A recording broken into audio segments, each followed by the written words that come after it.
Hi everybody, it's time for our Sunday story. We're going on a bit of a journey from Palm Sunday to Pentecost and seeing what happened between those 2 days. Today we are looking at when Jesus appeared to some more of his followers. We've heard different stories already of how Jesus appeared to his followers in that time. Here's another one. So I'm going to be reading to you from John chapter 21 verses 1 to 14. So let's take a look. So after this, Jesus revealed himself to the disciples by the Sea of Tiberias, and he revealed himself in this way.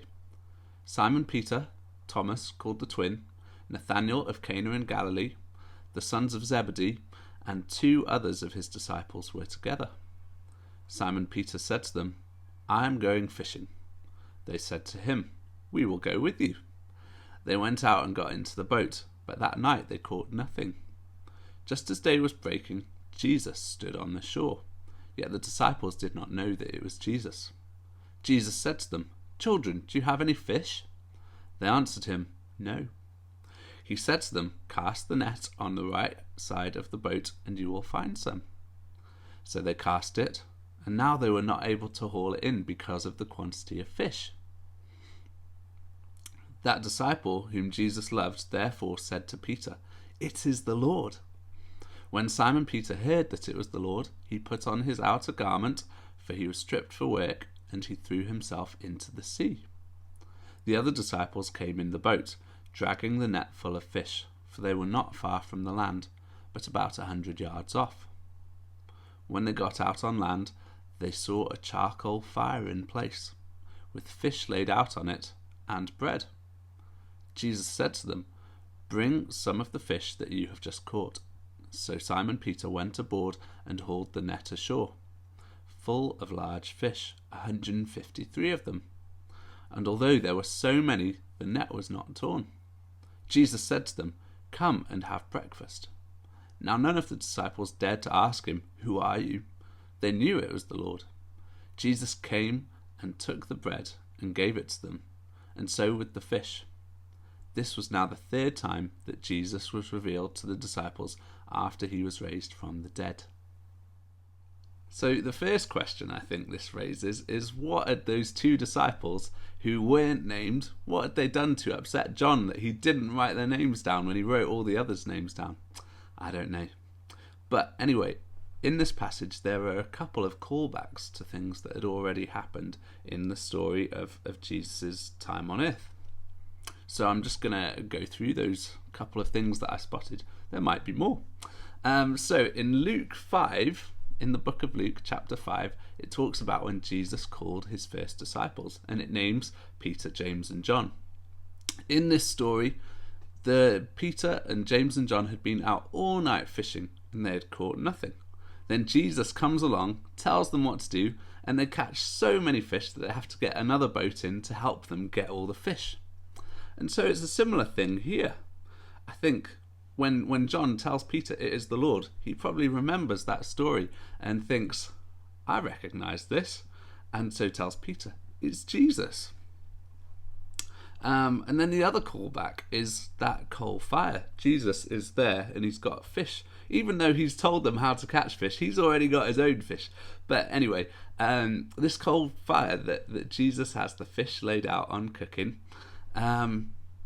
the word for that type of fire in the Greek that the New Testament is written in, it's Anthrakia, and that word is only in the New Testament, well, in the Bible, twice. And this is one of them.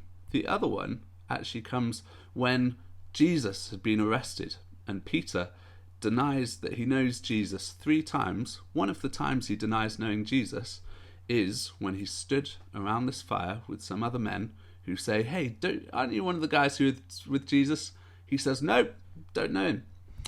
That was gathered around this type of fire, this Anthrakia. And so I think that these 2 things are very interesting, that Jesus kind of, on purpose, I think, puts these 2 callbacks in there. He makes these circumstances happen.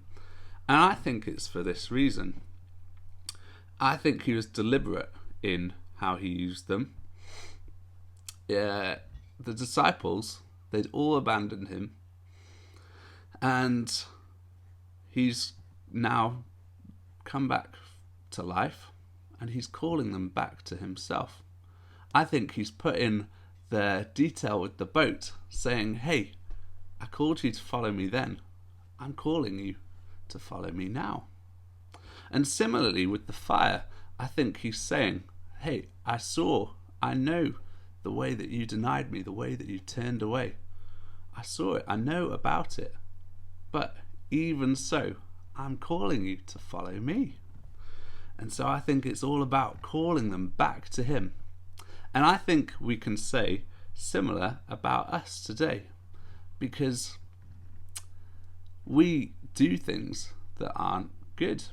We do things that, in doing so, we turn away from God, we turn away from Jesus. I think, though, that Jesus would say to us, hey, I called you to follow me. I'm still calling you to follow me now. Despite whatever you've done, still, I'm calling you to follow me. Even though we don't always love him well, he's always faithful and he always loves us perfectly. And so let's be like Peter. We see Peter jumping out of the boat, so excited when he realizes it's Jesus, to just jump out of that boat and come back to Jesus as quickly as he can. We need to do likewise.